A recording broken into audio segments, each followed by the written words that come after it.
250 años desde la muerte de Jorge Juan, murió el 21 de junio de 1773, y esos 250 años han dado para mucho. Han dado para mucho porque y aquí hay personas que han trabajado sobre el tema, temas monográficos, biografías, investigación, y han ayudado a que se perfilara poco a poco la figura de este marino, de este insigne español que es Jorge Juan Santacilia. Ejemplo, en fin, es no solamente un ilustrado típico del siglo XVIII, sino que además es un ejemplo de honradez, de valentía, leal a sus amigos. Llegó a defender a Antonio de Ulloa con un espadín contra unos sicarios que le había mandado el presidente de la Audiencia de Quito. Cuando cae el marqués de la Ensenada en 1754, le va a visitar a Granada, donde está desterrado.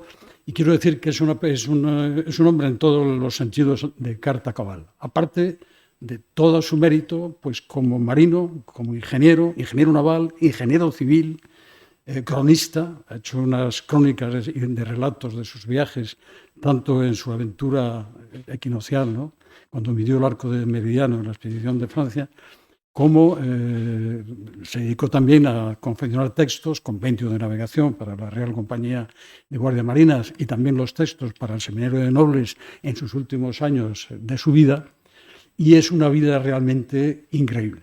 La pena es que es un personaje muy poco divulgado. Eso lo conocemos los que nos gusta la mar, los que nos gusta la marina, pero no es un personaje divulgado a nivel escolar. Y una de nuestras ambiciones, precisamente en la Real Academia, es, por lo menos desde Santander, es promocionar a través de la Real Academia de la Mar estas actividades de divulgación, ¿no? Bueno, Jorge Juan nace en 1713, el 5 de junio, y nace en Novelda, en un sitio que se llamaba el Fontanet, que se conserva esta casa todavía, y fue un misterio si nació en el Fontanet o por qué, si no hay ningún registro parroquial que indique el nacimiento de él. Él nació la víspera de Reyes, el día 5, por lo tanto su nombre fue Jorge Gaspar, en función de los Reyes Magos, ¿no? Su padre era Bernardo Juan, y su madre Violante Santacilia, ahí tiene sus apellidos, y fue bautizado en Monforte del Cid, que está cerca. Su primer biógrafo fue Miguel Sanz, que fue secretario suyo durante los 23 últimos años de su vida, le acompañó hasta su muerte, el 21 de junio de 1773, y fue su primer biógrafo. Él, en 1913, cuando se cumplió el bicentenario del nacimiento de Jorge Juan, la Real Academia de la Historia, como estaba un poco confuso el sitio de nacimiento, pues convocó un premio que ganó un sacerdote, Elías Abad, en la cual él llegó a demostrar documentalmente que había nacido en una finca, Fontanet, en el término municipal de Novelda, y ahí no había discusión. Es lo que había dicho Miguel Sanz y eso se confirmó. Su padre, Bernardo Juan, se había casado en segundas nupcias, tenía más hijos, tuvo con Violante otros 2 hijos más, Margarita y Bernardo, y murió muy joven. Murió a los 3 o 4 años de haberse casado, y entonces la madre se retira a Elche. Hay otro problema: cuando se retiró a Elche hay un historiador o pseudohistoriador francés, que es Alexandre Laborde, que viene a principios del siglo XIX, y asegura en uno de sus escritos que Jorge Juan había nacido en Elche. No es verdad, ¿no? Bueno, él luego, cuando va teniendo años, pasa a la tutela de sus 2 tíos, tío Antonio y tío Ciprián, que es bailío de la Orden de Malta, y cuando tiene 13 añitos, en 1726, pues habla o manda una carta al gran maestre de la Orden de Malta, que es Antonio Manuel Villena, que es portugués pero de origen español, que lo admita como paje, y pasará 3 años de su vida en Malta. Bueno, esta es una placa de Monforte del Cid, donde él fue bautizado, de ahí la confusión. Es un retrato que está en el Museo Naval de Madrid, Este es Antonio de Ulloa, que va a ser su compañero inseparable y que los restos de los dos están juntos en el Panteón de Marinos Ilustres de San Fernando, y esta es la isla de Malta. Cuando él llega a Malta, Malta es un crisol de marinos para la Armada Española. Lo fue desde tiempos antes de Jorge Juan, con Malaspina, aunque era de origen italiano, pero todos pasan por la Escuela Naval de Malta. Él está 3 años nada más, está hasta el 29, hasta 1729, y le faltó una cosa. Los que entraban en la Orden de Malta, él se le hace caballero de justicia, se le da una encomienda. Le faltó hacer las caravanas. Las caravanas es una expediciones militares que organizaba la Orden de Malta contra la piratería y contra los berberiscos que pululaban por toda la zona. Fíjense que la isla de Malta es un tapón que separa las dos cuencas, la occidental y la oriental del Mediterráneo, y que Carlos V en 1530 la cedió a la Orden, precisamente para que sirviera de defensa contra esa amenaza turca que era terrible en toda la parte oriental del Mediterráneo. Pues bien, Jorge Juan coincide con un personaje en la isla de Malta, cuando es niño, porque son de 13 a los 16 años, que es Arriaga. Julián Arriaga, que va a ser un personaje muy importante en su vida, que van a tener sus más y sus menos, pero Arriaga es mayor que él. Arriaga nació en 1700, es decir, es 13 años mayor que Jorge Juan.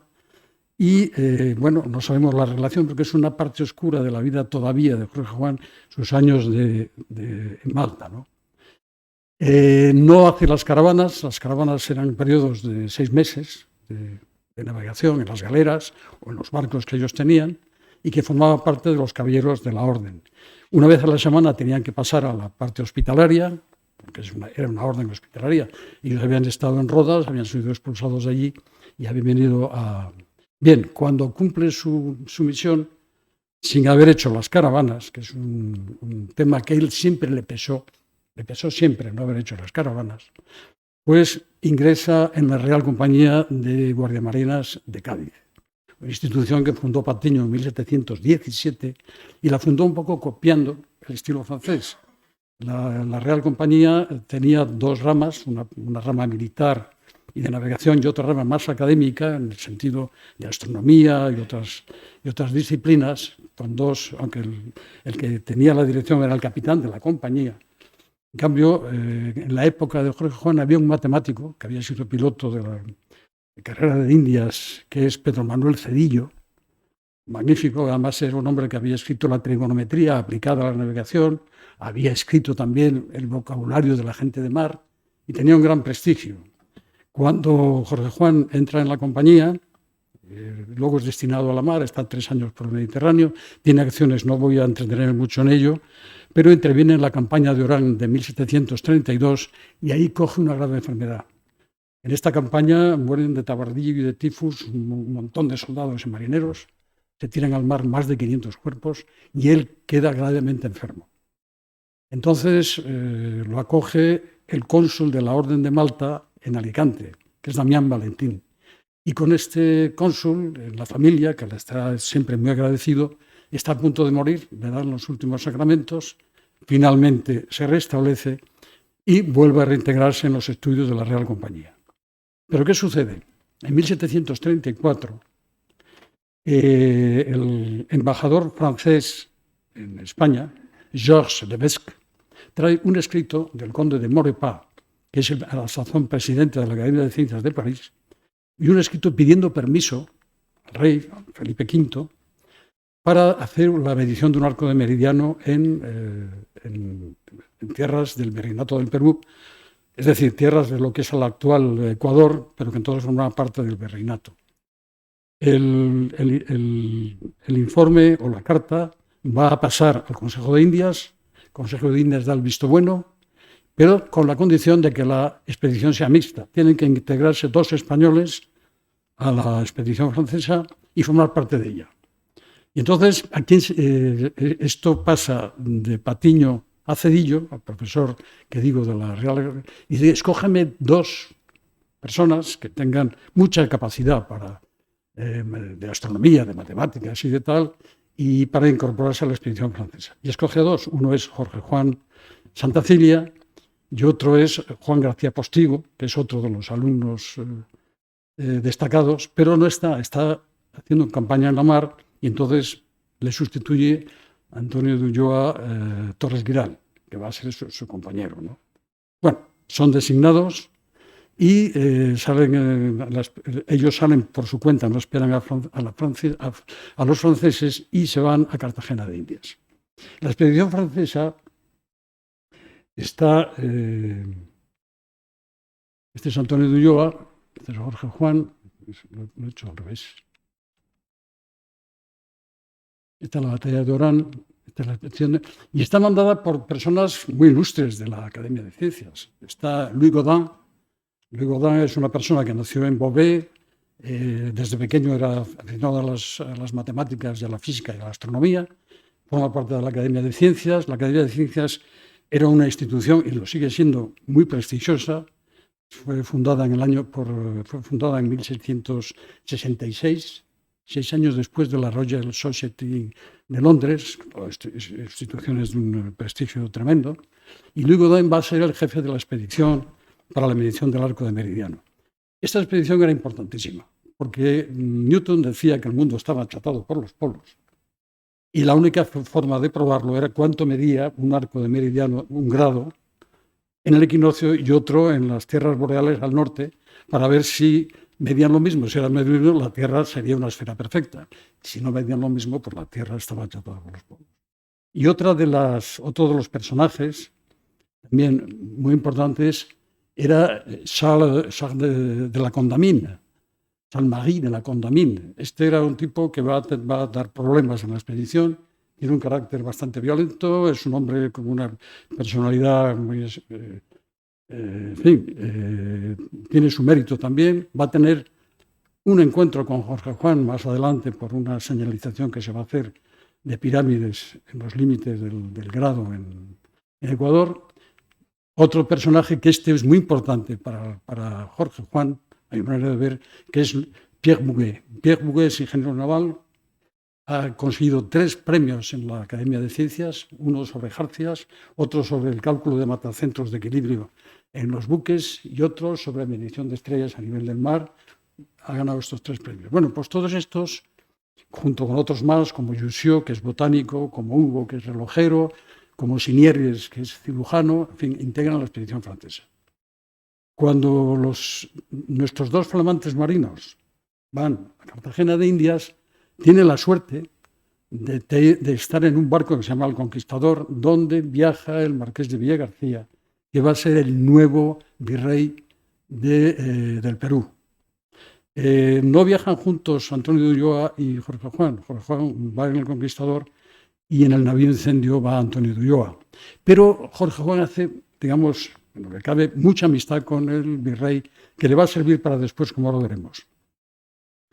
El Conquistador, el barco, que lejos estaban de suponer, que va a formar parte de la escuadra de Blas de Lezo y que va a ser hendido en la Boca Chica de Cartagena cuando el almirante Vernon sigue la ciudad en 1741. Son de estas cosas de la vida. Ellos navegan hasta Cartagena de Indias, ahí aprovechan para cartografiar la ciudad, Boca Chica, Boca Grande, la Tierra Bomba.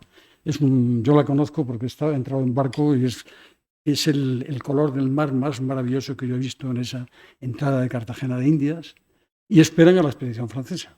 Cuando están allí, una de las cosas que caracterizan a los dos, tanto a Ulloa como a Jorge Juan, es su habilidad de descripción en la relación de sus viajes. Son amenísimos, por eso digo que aparte de todas las cualidades que tienen científicas, Jorge Juan también lo era como escritor y cronista, porque hace unas crónicas que realmente describe paisajes, etnias, costumbres, de una manera increíble, ¿no?, en todo lo que él está viendo. Bueno, cuando están en Cartagena de Indias, hay una cosa muy curiosa que cuenta: no hay vino, se ha acabado el vino estaba monopolizado por la casa de contratación, y no vino, para decir misa no había más que en una iglesia, el vino, ¿no? Bueno, cuando están allí, que están 4 meses antes de que vengan los franceses, por fin aparecen los franceses en una balandra, ellos van entusiasmados, van al encuentro de los franceses, que está el barco en Boca Chica, suben a bordo, y la decepción de los franceses, sobre todo de Louis Gaudin, es tremenda. Nos ve tan jóvenes, porque Jorge Juan tenía 21 años y Antonio de Ulloa 19, y dice, y nos han envoyé de pigmées, vraiment. Nos han enviado pigmeos. Qué lejos estaba de suponer Louis Gaudin que iba a ser Jorge Juan uno de sus mejores aliados y amigos, que lo nombrará después el director de la parte académica de la Real Compañía de Guardias Marinas, y que va a ser una persona entrañable para él, que lejos estaba de suponerlo. Bueno, ellos van a Portobelo después, ahí están un mes, luego suben por el río Chagres, un río que en el siglo XIX le costó grandes disgustos a los constructores del canal de Panamá, porque se hundían las riberas. En fin, sería otro tema. Suben hasta el Pacífico, ahí llegan a Panamá. En Panamá está cerca de un mes. Ahí hay un barco que ha fletado Louis Gaudin, que se llama el San Calixto, y desde allí su intención es ir a Guayaquil. Pero paran en Manta, y ahí estupefactos, los dos jóvenes españoles, ven como hay una discusión tremenda entre la Condamine y Louis Gaudin, porque la Condamine se empeña que ya que están en el equinoccio, vale lo mismo medir 1 grado de longitud que de latitud. Y dice, no, si la otra expedición lo va a medir la latitud, nosotros también, ¿no? Entonces hay una discusión grande, es muy violento Gaudin, en fin, se separa la expedición, se divide en dos partes. Una que va a Guayaquil, que es Louis Gaudin, que va con los españoles, y la otra que por su cuenta luego sube ya hasta Quito. Bueno, llegan a Quito, empiezan a hacer los trabajos de medición. Allí, pues, el presidente de la audiencia cede su puesto a otro que llega, que es José Araujo del Río, que va a ser nefasto para los expedicionarios, porque es criollo, es una persona que cuando le nombran al presidente de la audiencia, nombra a muchos criollos como secretarios, como alcaldes, regidores, y crea un grupito de españoles nacidos por generaciones, que va a ser un poco, y lo refleja en Noticias Secretas de América, Jorge Juan, va a ser un poco ese foco que se va a ir formando entre los criollos, es decir, los españoles de origen español, pero afincados en América, y los españoles europeos, que eso, bien condimentado con el liberalismo del XIX y unos soplos de influencia masónica, va a ser una de las paletadas que va a incendiar el horno del independentismo de las repúblicas americanas, ¿no? Ya en el XIX. Bueno, hay una serie de anécdotas, lo voy a entretener mucho porque tampoco es, en fin, el problema llega cuando ellos necesitan dinero, no les paga el presidente de la audiencia. El presidente de la audiencia está subordinado al virrey de Lima, del rey del Perú, hasta 1740, donde entonces se hace el virreinato de Nueva Granada, donde el Ecuador pasa ya a depender de Sebastián Eslava, que fue también defensor de Cartagena de Indias. Bien, el problema es que no tiene dinero. Antonio de Ulloa, que es muy impulsivo, pues coge al tesorero, que lo encuentra en la calle, el tesorero del presidente de la audiencia, y le dice que le pague, que tiene que pagar pues todos los fletes de la gente que trae los instrumentos y todo lo que necesitan, y las pagas. El otro dice que no, y entonces Antonio de Ulloa se presenta en la casa del presidente de la audiencia, está en la cama, está enfermo. Hay un portero que es mulato, que le empuja con la mano, eso le exaspera, sube arriba, entra en la habitación y bueno, se arma ahí un pitote tremendo. Viene la mujer también del presidente de la audiencia. Total, que eso puede haber traído consecuencias y de hecho es una insubordinación. Ellos, tanto Jorge Juan como Antonio de Ulloa, dicen que no están subordinados al presidente de la audiencia. El presidente de la audiencia dice que sí, que es capitán general. No es capitán general. Dice, enséñame los papeles, dice Antonio de Ulloa, donde lo pone, ¿no? Bueno, el caso es que la cosa queda bastante confusa. El presidente de la audiencia manda una queja al Consejo de Indias. Va a haber un expediente abierto durante tiempo, pero en otra ocasión los esbirros que manda el presidente de la audiencia quieren detener a Antonio de Ulloa. Están comiendo en un convento de frailes, salen. Entonces, Jorge Juan saca un espadín para defenderlo. Bueno, ahí hay un número, se meten de un golpe, entran en el convento de los frailes y por fin Jorge Juan consigue escapar bajar hasta Lima, hablar con el virrey, decir, mire lo que pasa. Además, el presidente de la audiencia nos ha quitado todos los instrumentos, hasta las tiendas de campaña de la casa que ellos tenían allí en Ecuador. Bueno, esto dice, esto es cosa de críos, de niños, tal, se echa tierra en el asunto. Y bueno, este señor José Araujo tiene una enemistad muy grande con el fiscal de la audiencia, que se llama Juan Valparda, que le denuncia varias veces. Bueno, pero la cosa queda así. Otra de las interrupciones de la campaña va a ser precisamente la Guerra del Asiento, donde el almirante Vernon, después de tomar Portobelo, se presenta con su escuadra frente a Cartagena de Indias, y entonces el virrey llama a los dos, que son los marinos de carrera que hay entonces en el Virreinato de Perú, para que se hagan cargo de 2 fragatas mercantes armadas en guerra, con 350 hombres cada uno y 30 cañones, para que vayan a ver si localizan al almirante Anson, que en una operación de pinza, mientras Vernon ataca Cartagena de Indias, el otro por el Cabo de Hornos, para cortar ese cordón umbilical del canal de la zona de Panamá, entre los dos. Entonces, tanto Antonio de Ulloa en la nave Rosa, que es un mercante, como Jorge Juan en la nave Nuestra Señora de Belén, salen a buscar a Anson. Bajan a la isla de Juan Fernández, costeando todo Chile, no lo encuentran.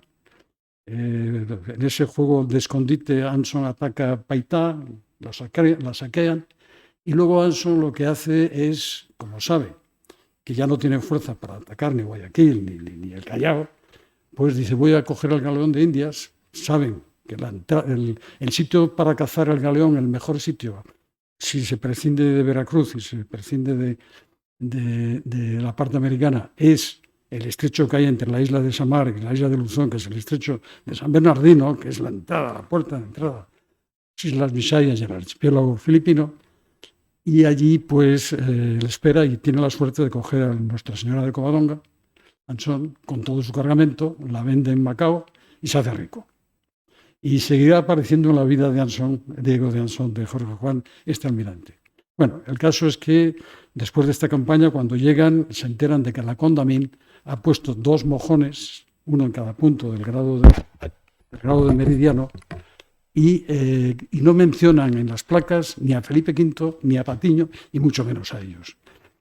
Se enfada Jorge Juan con la Condamine, habla con la audiencia había dado permiso, y bueno, cambian las lápidas, las ponen de otra manera, ya aparece Felipe V, aparece Patiño y ellos dos también, pero luego finalmente el marqués de la Ensenada tampoco le gusta y manda derribar las pirámides que se llamaban y pone otras nuevas, ¿no? Esta es un poco la historia. Bueno, después de esto, ellos tienen que salir, tienen que marcharse ya una vez medido el arco de meridiano. Sabemos que un grado en el equinoccio mide 111 kilómetros. Se sabe que Maupertius, que mide el grado, es mucho menor, por lo tanto la Tierra está achatada por los polos. Cumplida su misión, viene la hora de volver a España. ¿Cómo vuelven? Y aquí viene la gran aventura de Antonio de Ulloa, que aprovechando unos barcos franceses que están enfrentados por los vizcaínos, hay en Notre-Dame de la Délivrance, que es el barco que va Antonio de Ulloa, y el buque Lys, que es el barco en que va Jorge Juan, pues quieren doblar el Cabo de Hornos y venir a España. Y digo doblar el Cabo de Hornos y no el estrecho de Magallanes. Años después, cuando Malaspina hace su expedición, da una vuelta al mundo en la fragata Astrea y no pasa por el canal de Magallanes, porque es peligroso en esa época. Sin prácticos, con nieblas, con muchos entrantes y salidas, prefieren bordear el Cabo de Hornos, pese a los ventarrones que hay en esa zona, y los dos intentan pasar, tanto Ulloa como Jorge Juan, en sus barcos, que van como pasajeros. Antonio de Ulloa, en Notre-Dame de la Délivrance, cruzan el Cabo de Hornos, hay un gran temblor, el buque hace agua, es un barco ya construido a últimos del siglo XVII, ya es viejo, entonces tienen que poner lonas en una vía de agua. Me recuerda aquello que se estudiaba del Payete Makarov, que era precisamente para las vías de agua en la guerra ruso-japonesa. Consiguen mantenerse a flote, van a San Fernando de Noronha, allí tienen encuentro con corsarios ingleses y después en Louisbourg, a la orilla del río San Lorenzo, los capturan los ingleses y capturan a Antonio de Ulloa. Antonio de Ulloa tiene parte de los papeles de todo lo que han hecho, otro lo rompe, quizá de algunos de las noticias secretas de América, y es prisionero y lo tratan mal además allí. Entonces, cuando sale una expedición inglesa de Louisbourg, sale hacia Portsmouth, en Inglaterra, que es un barcos cargados de bacalao, van a cargo de convoyados por un capitán de navío, Warren. Habla Antonio de Ulloa, por favor, estos papeles que no los rompan, que valen mucho, que es producto de varios años de investigación, ¿no? Bueno, este Warren, cuando llega a Inglaterra, lo manda para los papeles al almirantazgo. El almirantazgo se los manda a la Royal Society de Londres, donde el presidente es un tal Matías Folker, y Matías Folker se da cuenta del valor que tienen esos papeles, manda a traer a Antonio de Ulloa, que está en ese momento muy bien tratado por dos oficiales de la Marina que lo han acogido, y lo hacen académico, lo hacen miembro de la Royal Society, es decir, de prisionero de guerra. Porque la Royal Society tenía unos estatutos muy peculiares. No se podía hablar ni de Dios, ni de política, ni de nada. Todos los científicos del mundo eran hermanos. No era una masonería, precisamente, pero bueno, esa era la cuestión. Y lo hacen miembro de la sociedad. Jorge Juan, en el otro barco, pues después, cuando está reparado, tienen que ir a Valparaíso, pues ya van a la Martinica y tal, y desembarca en Brest. Y en Brest se ve obligado a ir a la Sociedad Académica de París para rendir cuentas y para ver y tal. Y cuando llegan en el año 46 a España, los dos llegan en un momento malo porque ha muerto Felipe V y está en ese momento, el rey es Fernando VI. Y digo un momento malo porque se queda muy decepcionado Jorge Juan, porque pensando que le iban a recibir muy bien, pues a su juicio el recibimiento fue frío y piensa volver a la isla de Malta para hacer sus caravanas. Pero José Pizarro, que es almirante y que lo conoce de la campaña del Perú, pues habla con Ensenada y dice, no, si este oficial vale muchísimo, y Ensenada, que enseguida ve el valor de las personas. Vienen entonces lo que podríamos llamar los años de oro de Jorge Juan, que son los pocos años que van desde el 46 al 54, que es la época en la que confía plenamente el marqués de la Ensenada en Jorge Juan, y como veremos ahora, ¿no? Lo primero que le va a encomendar, antes de la misión famosa de espionaje industrial en Inglaterra, es que pongan en limpio todos los papeles que han hecho. Y entonces escriben varios libros, escriben observaciones astronómicas y física realizada en los reinos del Perú, y cuando tienen el manuscrito, que se escriben entre los dos, con las observaciones, pues viene la Inquisición.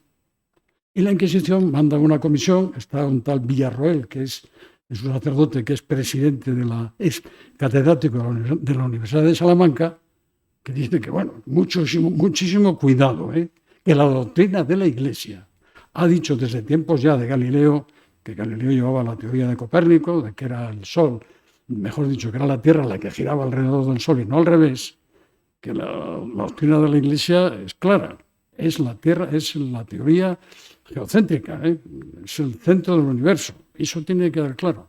Y hay un jesuita, que es el padre Burriel, que dice, si ustedes escriben esto, en una coletilla que les quería imponer Villarroel, vamos a hacer el hazmerreír de Europa.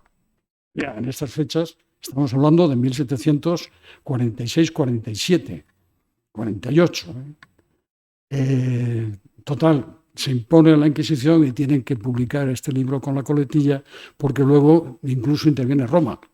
Bueno, y hacen una coletilla de que lo que exponen en sus teorías no tiene nada que ver, que la Tierra tal y cual. Bueno, y se hace esta salvedad. Escribir otro libro, que son las relaciones de los viajes en la América Meridional, que es descriptivo, extraordinario, y otro libro que son disquisiciones sobre el arco de demarcación entre Portugal y España, que también son unos el arco la línea de demarcación entre los dos territorios. Entonces había un problema de límites con Brasil, con Uruguay, vamos, con los territorios españoles. Después de esto, pues Jorge Juan tiene una idea y aquí entra el tema de la construcción naval. El Marqués de la Ensenada quiere que mandar, primero habla con Ricardo Val, que es el embajador de España en Londres. Se ha firmado ya la paz de Aquisgrán de 1748, ya no tenemos la guerra de la oreja ni yanquis, sino hay paz con Inglaterra. Y le dice al embajador que se deje caer por el almirantazgo y que saque información del almirantazgo. Y con mucha ironía, Ricardo del Val, que no es muy amigo de Ensenada, le responde que él no bebe y que los señores del almirantazgo beben, le van a hacer beber y le van a sacar la información al revés, se la van a sacar a él. Y que es mejor que mande un profesional del tema de información. Jorge Juan no es profesional de información, pero es un hombre de una inteligencia extraordinaria, suficiente para organizar toda una red de espionaje increíble, porque no solamente va a estudiar métodos de construcción, sino que va a contratar personas.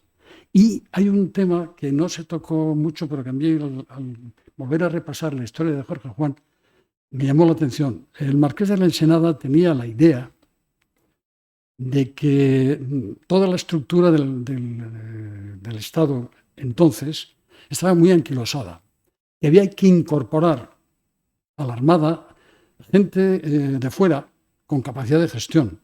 Y hace una cierta relación con un cántabro, precisamente, que es Juan Fernández Isla, que es un empresario que se ocupa de la tala de los árboles, con suministrar material a los asentistas para que los astilleros hicieran los barcos, y dice, quiero que averigüe qué relaciones tiene el almirantazgo con los hombres de empresa ingleses. Porque él en Senada quiere incorporar gente, empresarios, que no tengan que ver ni con nobleza ni nada, simplemente hombres de empresa para que tiren adelante en la gestión que él quiere hacer, que es construir muchísimas cosas, entre ellos renovar completamente la flota.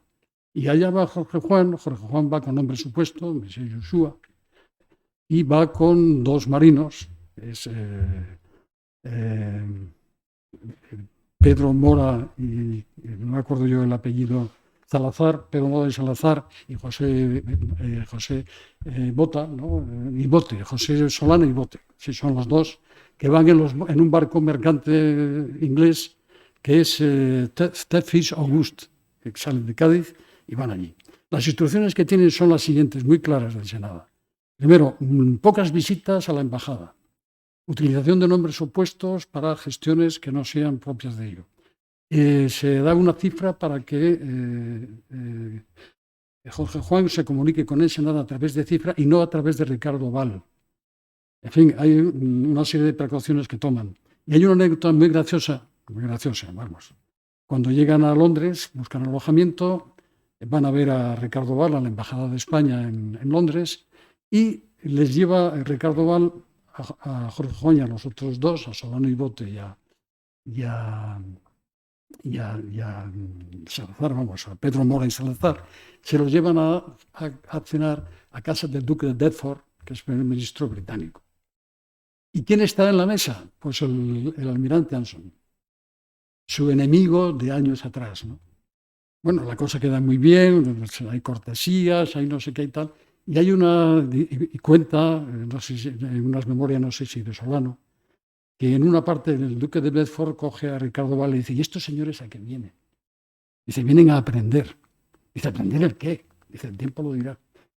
Contestación diplomática. Bueno, empiezan su actividad, son varios meses, ahí empiezan a recopilar, pues eso, planos de navíos, de fragatas, de jabiques, de todo tipo de embarcaciones, máquinas de dragar fondos de puerto, y hay una miniatura que compra Jorge Juan, que es una máquina de fuego, una máquina de dragar, que es Newcomen, que es la que se utiliza en las minas de carbón de Gales para el drenaje de las aguas de escorrentía de las minas de carbón. Y compra ese ejemplar y de él va a hacer la primera máquina de vapor que se va a construir en el Seminario de Nobles, que desgraciadamente no va a llegar a funcionar porque muere entonces. Y compra eso, entre otras cosas, ¿no? El lacre, imprenta, instrumentos náuticos, libros de texto militares, instrumentos de cirugía, que muchos de ellos se conservan ahora en el Hospital de Cirujanos de Cádiz. En fin, trae todo lo que puede, ¿no? Pero sobre todo, recluta constructores navales, pues recluta a Ruth, a Mullan, a Bryan, a Turner, a Howell, a una serie de constructores que al mismo tiempo exigen traer sus propios contramaestres, sus maestres de jarcia y lona y carpinteros de ribera, y se calcula que se traen en distintas expediciones y con grandes precauciones de 50 a 80 personas, entre todos los que vienen. La organización de los viajes es terriblemente complicada. Hay un funcionario de la embajada, que es Diego Morgan, que habla varios idiomas, y le encarga a Jorge Juan que dirija expediciones de estos ingleses a través de Oporto, que es menos tal, y entonces organizan unas expediciones. Otros van por Brest, Mullan y Ruth van por más al norte, las familias también. En fin, hay una serie de anécdotas que tú sabes mucho de eso, de todas las personas que van allá, ¿no? Llega un momento que el duque de Bedford ya tiene ya se está oliendo la tostada, y entonces ya están a punto de ser capturados, y Ricardo Val pues lo saca de la cama a los dos jovencillos, no a él, sino a los dos, y se los saca de paseo y dice: escapen porque van a capturarlos. Y Jorge Juan también. Jorge Juan se disfraza de marinero, se mete en un barco, es el Santa Ana de Santoña, pero también está fletado por vizcaínos, se disfraza de marinero, figura en el rol de la tripulación, y cuando llegan unos soldados a vigilar el barco a ver si se escapa alguien, pues resulta que él está de marinero, está muy bien disfrazado, nadie lo conoce, y el barco sale sin impedimento hacia España, ¿no? Hacia España no, hacia Brest va el barco. Bueno, la expedición es un éxito, pero ¿qué problema hay? Pues hay un problema tremendo. Y es que Patiño, cuando organiza los 3 departamentos de Ferrol, de Cádiz y de Cartagena, empiezan obras y viene un aluvión de ingleses. Mateo Mullan va a Cádiz, ahí va a tener un enfrentamiento con el gran defensor del sistema de Gaztañeta, que es un defensor del sistema de Gaztañeta.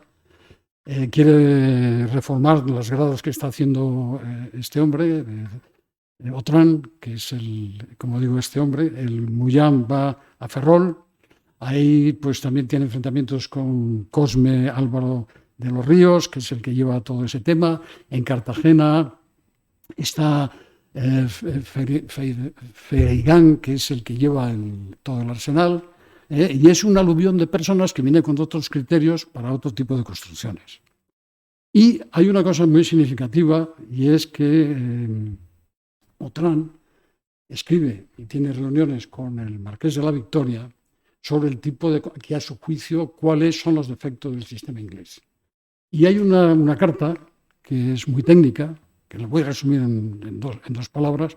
Habla de que las rodas de los barcos son muy débiles para el encastrado de toda la tablazón de proa. Habla de que los palmajares que están a lo largo de la quilla, de la parte interior del barco, para dar solidez longitudinal al buque, son débiles. Habla de que no hay trancaniles, es decir, que la cabeza de los baos y las bordas son flojas. En cambio, solamente hay una cosa positiva, que tiene una doble quilla, unos tablones al lado de la quilla, que hace que tengan más profundidad la quilla y sean menos susceptibles a la deriva. Bueno, viene el sistema inglés. ¿El sistema inglés qué pasa? Que, copiado del sistema nórdico, utilizan las clavijas de madera. Muchísimas. Mateo Mullan manda, nada más llegar, encarga 135.000 cabillas de madera. ¿Y qué son las cabillas de madera en construcción naval? Esto es una tradición muy nórdica, incluso de los vikingos. El forro tingladillo, que es tablas solapadas en una embarcación pequeña, de 10 metros de eslora como máximo, 12, las naves vikingas, pues al no tener baos y al no tener bancadas, tiene que ser la propia estructura la que dé solidez. Y entonces, con hierros al rojo, perforaban las maderas y luego metían pernos de madera, martillazos, iban haciendo una especie de cascarón sólido, pero sin necesidad de baos. Este sistema, aún ya lo siguen practicando los ingleses de otra manera.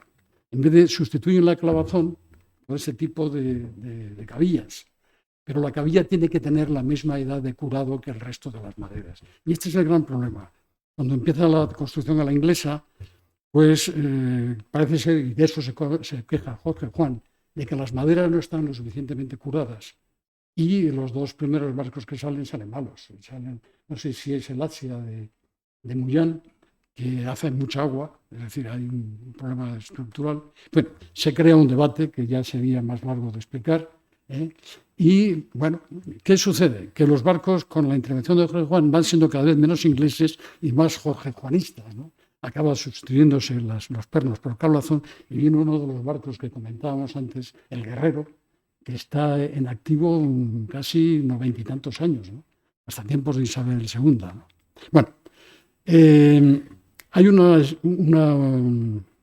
historiadora que se llama Cristina González Caizán, que escribió una tesis doctoral muy interesante en lo que estamos hablando, que es la red política del Marqués de la Ensenada, en la cual no es que entrara a entregar el Marqués de la Ensenada, sino que describe muy bien el mundo en el que se movía el reinado de Fernando VI. El padre Rábago, el Castrati, ¿no? ¿Cómo se llama? El Farinelli. Farinelli era un hombre, cantante de ópera famosísimo, que se lo había traído Isabel de Farnesio para que en la época de depresión de Felipe V le cantara arias por la noche.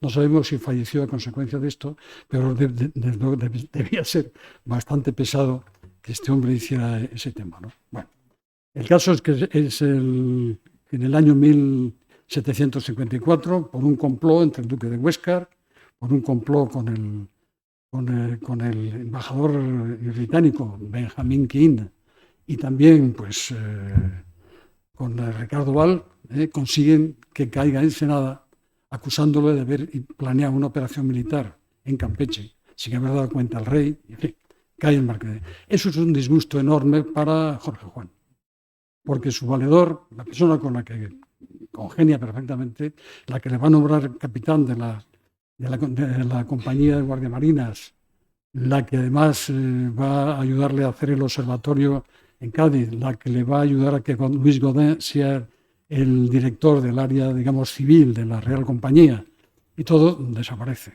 Hay que decir que Ensenada lo exprime como un limón, Le manda a hacer el trasvase de aguas de las tierras de Totana y de Lorca, hacer un mapa de catastral, en fin, ir a las minas de Almadén para hablar el tema de ventilación, etc. Y se encuentra con que su superior a partir de entonces es Arriaga, con el que nos lleva bien. Hay otra historiadora que se llama María Bautó, que habla precisamente de las discrepancias a lo largo de estos años que va a haber entre Jorge Juan y Arriaga, ¿no? Viene la Guerra de los 7 años, viene el tema de Grimaldi y viene François Gautier, que lo trae, y que viene la construcción a la francesa. No voy a explicar aquí porque sería muy, muy largo, pero es el gran disgusto que va a tener Jorge Juan. Jorge Juan intenta de todas maneras, después de la Guerra de los 7 años, cuando Carlos III construye en La Habana la fortaleza de la Cabaña y manda también a Mateo Mullán que se vaya allí a hacer el Santísima Trinidad, pues quiere construir 12 navíos de línea en La Habana. Se entera Jorge Juan y le dice a su amigo Múzquiz, que es digamos, el secretario de Hacienda y también secretario de Guerra, y convence a Carlos III para que estos barcos se hagan los 12 apóstoles, que son las 12 gradas que se han hecho en el Esteiro ya desde principios, ¿no? Pero no lo consigue, quieren hacer 6 barcos en Cádiz, tampoco lo consigue, y 2 barcos en Génova, que tampoco dan resultado, ¿no? Bueno, ya para terminar el tema, una de las innovaciones que quiere hacer Jorge Juan, y de hecho la va a hacer en Cartagena, que son los 2 diques que van a construir en los años 50, los 2 diques, uno grande y otro pequeño, 2 diques también en el arsenal en el Esteiro, rehúsa hacerlo en en la carraca porque dice 6 lotes de fango, que hay que meter ahí estacadas y tal. Y eso lo van a tener después pues, otro ingeniero, que es Sánchez Bort, y Tomás Muñoz, que son los dos que van a acabar con hacer los diques de la carraca, ¿no? Tomás Muñoz es una persona curiosa, mucho más joven que Jorge Juan, y va a ser el que va a diseñar y construir la descubierta y la atrevida de Malaspina, que además van a ir forradas de cobre, y el que va, curioso, cuando empiezan las Cortes de Cádiz y hay una epidemia de fiebre amarilla en Cádiz, pues construye y transforma lo que es en la isla el teatro cómico para que se haga allí las primeras sesiones precisamente de las Cortes de Cádiz, ¿no? Bien, el forrado de cobre de los barcos, yo repasando un poco la historia para documentarme bien sobre Jorge Juan, hay un biógrafo que es español, que es Emilio Soler, donde dice una cosa que a mí me choca mucho y que yo discrepo de ella, no sé si alguno de ustedes tiene más noticias que yo, que es que cuando están haciendo la misión de espionaje en Londres, pues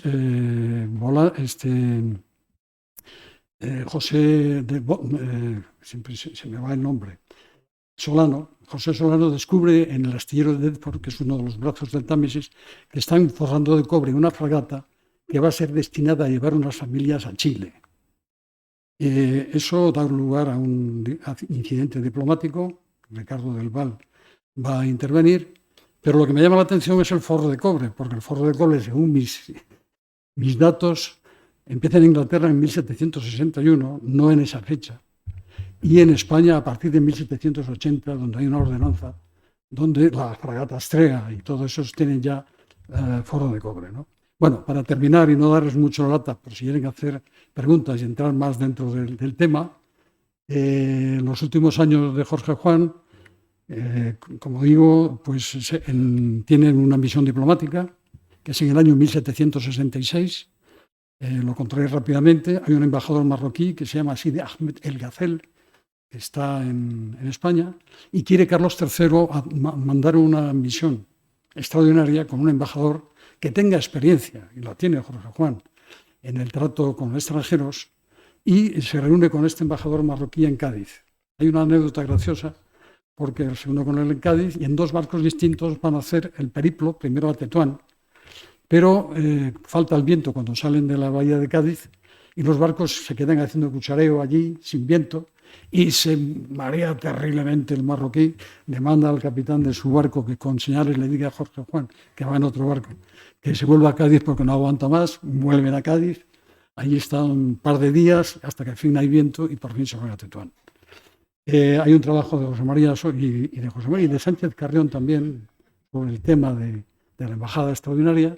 De Tetuán están un mes, llegan a últimos de febrero, y luego hacen un periplo por Tánger y siguiendo a la periferia de la costa, van a Larache, seguramente para escoger un punto de enclave, que es una de las instrucciones que Grimaldi le da a Jorge Juan.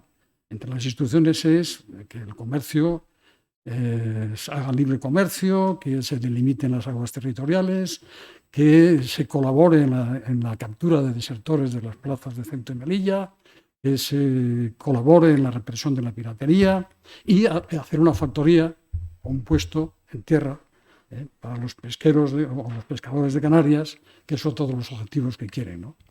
Bueno, hacen este recorrido. El 6 de mayo llegan por fin a Marrakech, donde está el sultán Abdalá con su heredero, que es Mulay Mamón. Y bueno, están allí, llegan el día 6, el día 16 de mayo se les recibe oficialmente, el día 28 se firma el Tratado de Paz y finalmente el 9 de junio se despiden. Y hay una serie de anécdotas, que no es cuestión de contar aquí, sobre que cuenta el propio Jorge Juan, ¿no? Hay un lobo que quiere el sultán que se enfrente a una de las perras que lleva Jorge Juan. Jorge Juan lleva una comitiva de 36 personas, y coincide con el embajador francés, que también viene a presentar su carta credencial, que es el conde de Brugnon, y hay sus piquillas, el chocolate, pero también hay un combate entre el lobo y la perra, y una perra que lleva a Jorge Juan, y gana la perra. Y Jorge Juan regala la perra al sultán, ¿no? Hay un intercambio de regalos, hay una serie de cosas tremendas, Y finalmente, después de estar allí varios meses, el 11 de agosto, desde Mogador, sale en el navío triunfante, vuelve a España. En 1770 se le nombra presidente o director del Seminario de Nobles, empieza a redactar textos inmediatamente para cambiar el plan de estudios, quiere hacer un observatorio astronómico allí lleva a Sánchez Bor para montar la máquina de fuego o la máquina para bombear los diques. Los diques tardaban más de 50 horas bombeando 8 hombres en cada brazo, moría muchísima gente. Y esta máquina aplicada al drenar, al vaciado de los diques, claro, los diques escalonados en sus laterales para poner los rollizos de madera y mantener el barco aterrizado según se iba vaciando hasta que la zapata rodara al fondo, todo ese vaciado que se hacía era a base de brazo. Así que desgraciadamente cuando muere Jorge Juan en el 73 no se montará hasta el año siguiente, con gran triunfo. Luego vendrá Antonio Valdés y pondrán mejores máquinas, pero eso será años después, ¿no? Bien, para terminar, quiero decir que también los restos de Jorge Juan van a tener su periplo, porque él muere el 21 de junio de 1773, muere en su casa de la Plaza de las Afligidas, muy cerca de Princesa, de la calle Princesa de Madrid, y muere a los 60 años, muy joven incluso para la época, ¿no? Él tiene problemas de parálisis, tiene problemas quizá cuando intervino para asesorar, para apagar incendios en las minas de Almadén. Dicen que a lo mejor se contaminó con los vapores del mercurio, no se sabe. El caso es que viene de una entrevista de Naranjuez, donde se le encarga un informe para ver cómo los rusos están entrando en la Alta California y a ver qué pasa. Bueno, se siente mal, llega a su casa, eso lo cuenta todo Miguel Sanz, que es su secretario, entra en coma, tiene un momento de lucidez, le dan los sacramentos y fallece. Fallece y cuando fallece al día siguiente se hacen las exequias en la iglesia de San Martín y lo entierran en una capilla anexa que es de Nuestra Señora de Valvanera. La había atendido el médico López Torralba, que era del Seminario de Nobles. Vienen todos los integrantes del seminario y muchos marinos que están de paso por Madrid y se le entierra allí. Pero ¿qué pasa? Que en 1810, con la Guerra de Independencia, la iglesia se destroza, los restos y la lápida, los restos van a los sótanos del Ayuntamiento de Madrid, la lápida va a otro sitio, pasa el tiempo, se reconstruye la iglesia, pero el marqués de Molins, marino de la Roca Togores, con el Panteón de Marinos Ilustres de San Fernando, quiere traerse los restos de Jorge Juan. Traen primero la lápida y en el 2 de mayo de 1860, de una manera solemne, los restos de nuestro héroe Jorge Juan son trasladados al Panteón de Hombres Ilustres. Años después vendrá Antonio de Ulloa y están los dos juntos, ¿no? Y, en fin, este sería un rápido vistazo de una vida tan prodigiosa y tan llena y de circunstancias tan distintas de este hombre extraordinario, ejemplo para todos los españoles. Y como dije al principio, nuestro objetivo es la divulgación no solamente de la vida de Jorge Juan, sino de tantos españoles, tanto en el 17, el 18, el 19, que está lleno y que gracias a la desmemoria histórica pues vamos olvidando, ¿no? Pues nada más, muchísimas gracias y si quieren alguna pregunta y yo la sé contestar, pues muy bien.